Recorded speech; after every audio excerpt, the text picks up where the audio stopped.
Start हो चुका है। पार्ट 1 में आपको पढ़ा चुकी हूँ। आज अपन वापस शुरू करेंगे चैप्टर 2 बचपन, जिसमें लेखिका अपने बचपन के बारे में बताती है कि वो क्या पहनती थी, क्या उसको खाना पसंद था। ठीक है, खोलिए अपनी बुक। मैं तुम्हें अपने बचपन की ओर ले जाऊंगी। मैं तुमसे कुछ इतनी बड़ी हूँ, तुम्हारी दादी भी हो सकती हूँ, तुम्हारी नानी भी हो सकती हूँ, बड़ी बुआ भी हो सकती हूँ, मौसी भी। परिवार में मुझे सभी लोग जीजी कह के पुकारते हैं।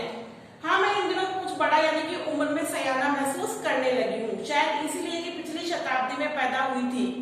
मेरे पहनने ओढ़ने में भी काफी बदलाव आए हैं।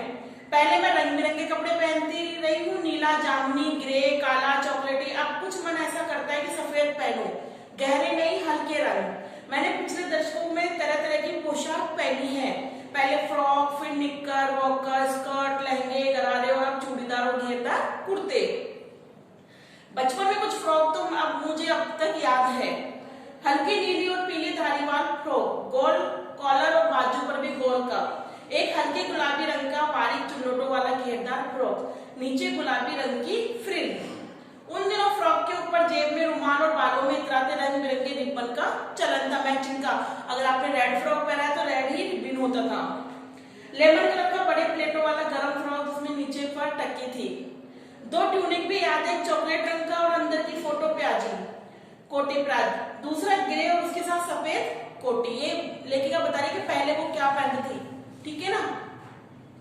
मुझे अपने मोजे और स्टकिंग की भी याद है। बचपन में हम अपने मोजे खुद धोने पड़ते थे, वह नौकर या नौकरानी को नहीं दिए जा सकते थे, उसकी सख्त मनाही थी। हम बच्चे इतवार की सुबह इसी में लगाते, धो लेने के बाद अपने अपने जूते पॉलिश करके चमकाते।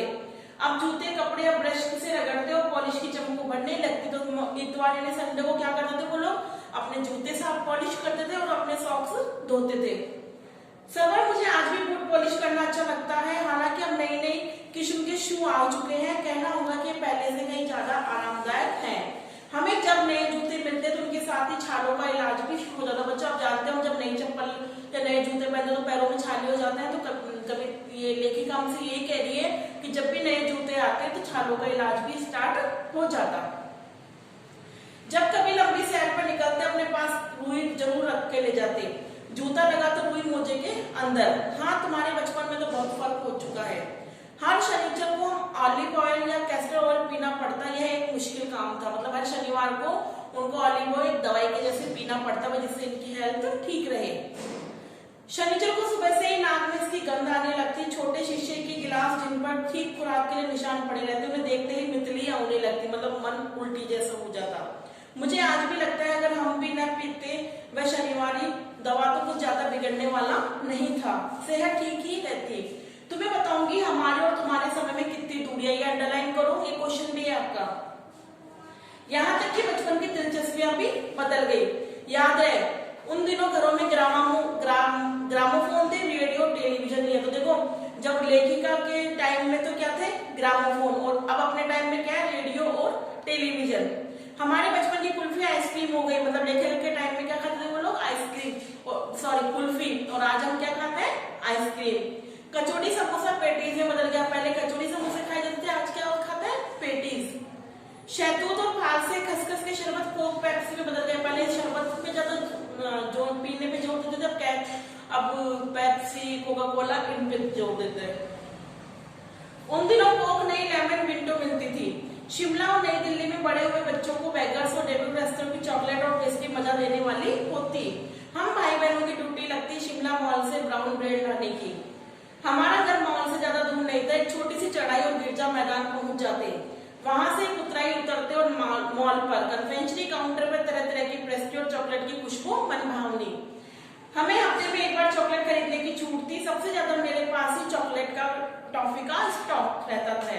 मैं चॉकलेट लेके खड़े खड़े कभी न खाती, घर लौटकर साइन बोर्ड पर रख देती और रात के खाने के बाद बिस्तर पर लेटकर मजे से खाती।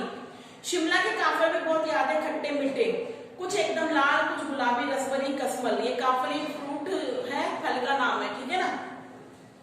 सोच कर ही मुंह में पानी आ जाए। चेस्टनट पर एक गजब की चीज है, आग पर भुने जाते हैं और छिलके उतार कर मुंह में।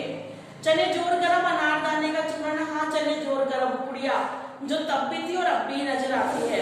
पुराने कागजों से बनाई हुई इस पुड़िया में नीरा हाथ का कमाल, नीचे से तिरछी लपटे हुए तिकोनी चौड़ी चने आसानी से हथेली में पहुंच जाए, केप टाइप बना लेते थे बच्चों को। एक वक्त था जब फिल्म का गाना चना जोर गरम बाबू में लाया मजेदार चना जोर गरम, उन दिनों स्कूल के हर बच्चे को आता था। कुछ बच्चे पुड़िया पर तेज मसाला बुड़कुआते, पूरा गिरजा मैदान घूमने तक ये पुड़िया चलती। एक एक चना पपड़ी मुंह में डालते और कदम उठाने में एक खासी रफ्तार थी। छुट्टियों में हमने शिमला रीच पर बहुत मजे किए, घोड़ों की सवारी की। शिमला के हर बच्चे को कभी ना कभी ये मौका मिल जाता था। हम जाने क्यों घोड़ों में कमतर के समझते, उन पर हंसते। ननिहाल के घोड़े हष्ट-पुष्ट और खूबसूरत, फिर इनकी बात भी फिर कभी। शाम को रंग बिरंगे गुब्बारे, सामने जाकू का पहाड़, ऊंचा चर्च की घंटियां बजती तो दूर दूर तक उनकी गूंज फैल जाती। लगता है इनकी संगीत में प्रभु यीशु स्वयं कुछ कह रहे हैं। सामने आकाश पर सूर्यास्त हो रहा है, गुलाबी सुनहरी धारियां नीले आसमान पर फैल रही है। दूर दूर फैले पहाड़ों के मुखड़े गहराने लगे और देखते ही देखते बत्तियां टिमटिमाने लगी। रीच पर की रौनक और मॉल की दुकानों की चमक के भी क्या कहने। स्कैंडल पॉइंट की भीड़ से उभरता कोलाहल। सर्वर स्कैंडल पॉइंट के ठीक सामने उन दिनों एक दुकान हुआ करती थी जिसमें शोरूम में शिमला कालका ट्रेन का मॉडल हुआ था। इसकी पटरियां उस पर खड़ी छोटे छोटे डिब्बों वाली ट्रेन। एक और लाल टीन की छत वाला स्टेशन और सामने सिग्नल देता लंबा खंबा, थोड़ी दूर पर बनी सुरंगे। पिछली सदी में तेज रफ्तार वाली गाड़ी वही थी। कभी कभी हवाई जहाज भी देखने को मिलते थे। दिल्ली में जब भी उनको आवाज आती, बच्चे उन्हें देखने बाहर दौड़ते और भारी भरकम पक्षी उड़ा जा रहा है। किसको देख के? हवाई जहाज को देख के। पंख फैलाकर, ये देखो वह गायब। उसकी स्पीड इतनी तेज लगती। हाँ, गाड़ियों के मॉडल वाली दुकान के साथ एक और ऐसी दुकान थी जो मुझे कभी नहीं भूलती। वह दुकान थी जहां मेरा पहला चश्मा बना। वह आंखों के डॉक्टर अंग्रेज थे। शुरू में चश्मा लगाना अटपटा लगा। छोटे बड़े मेरे चेहरे की ओर देखते हो, कहते हैं आंखों में कुछ तकलीफ है। इस उम्र में ऐनक दूध पिया करो, डॉक्टर साहब का कहा दोहरा देती। कुछ देर पहनेगी तो ऐनक उतर जाएगी। ऐनक का मतलब होता है चश्मा। वैसे डॉक्टर साहब ने पूरा आश्वासन दिया था, लेकिन चश्मा तो अब तक भी नहीं उतरा। नंबर जरूर कम हो गए। अपने आप को इसकी जिम्मेदार हूँ कि मैं दिन की रोशनी को छोड़ के रात में लैंप की रोशनी में पढ़ाई करती थी। इसके अलावा और क्या होगा। जब पहली बार मैंने चश्मा लगाया तो मेरे चचेरे भाई ने मुझे छेड़ा और कहा, देखो कैसी लग रही है। आंख पर चश्मा लगाया है ताकि सूझे दूर की, मतलब दूर का दिखे। यह नई लड़की को मालूम सूरत बनी लंगूर की। ये लड़की को पता नहीं है कि ये सूरत कैसी बन गई, लंगूर की। मैं खींची, मुझ पर ये तो दोहराया जा रहा है, पर ये शेर बुरा न लगा। जब वह चाय पीकर चले गए तो मैं अपने कमरे में जाकर आईने के सामने खड़ी हो गई। कई बार अपने को देखा, ऐनक उतारा, फिर पहनी, फिर उतारी। देखती रही। सूरत बनी लंगूर की। नहीं, हाँ। मैंने अपने छोटे भाई का टोपा उठाकर सिर पर रखा। कुछ अजीब लगा, अच्छा भी और मजाक किया भी। तब की बात है, तब तो चेहरे के साथ साथ घुल मिल गया चश्मा। जब कभी उतरा हुआ होता तो चेहरा खाली खाली लगने लगता। याद आ गया टोपा, काली फ्रेम का चश्मा और लंगूर की सूरत। हाँ, इन दिनों शिमला में सिर पर टोपी लगाना पसंद करती हूँ। मैंने कई रंगों की जमा कर ली। कहाँ दुपट्टों का ओढ़ना, कहाँ सूली हिमाचली टोपी। तो ये है आपके कृष्ण सोबिल जो लेखिका है, उन्होंने अपने बचपन के बारे में आपको और हमको बताया है। ठीक है, अब देखिए लेखिका बचपन में इतवार की सुबह क्या क्या करती थी। तो लेखिका बचपन में इतवार की सुबह अपने जूते पॉलिश करती थी और अपने मोजों को धोती थी। तो मैं बताऊंगी कि हमारे और तुम्हारे समय में कितनी दूरी आ गई। क्या क्या उदाहरण दिया। लेखिका के समय में ग्रामाफोन थे, रेडियो टेलीविजन नहीं थे।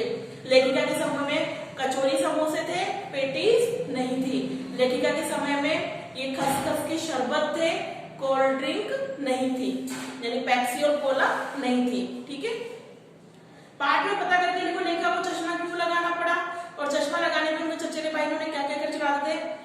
लेखिका दिन के उजाले में पढ़ाई नहीं करती थी, रात को लैंप के उजाले में पढ़ाई करती थी, इसलिए उनको चश्मा लगाना पड़ा। और उनके भाई कहते थे आंख में चश्मा लगाया ताकि सूझे दूर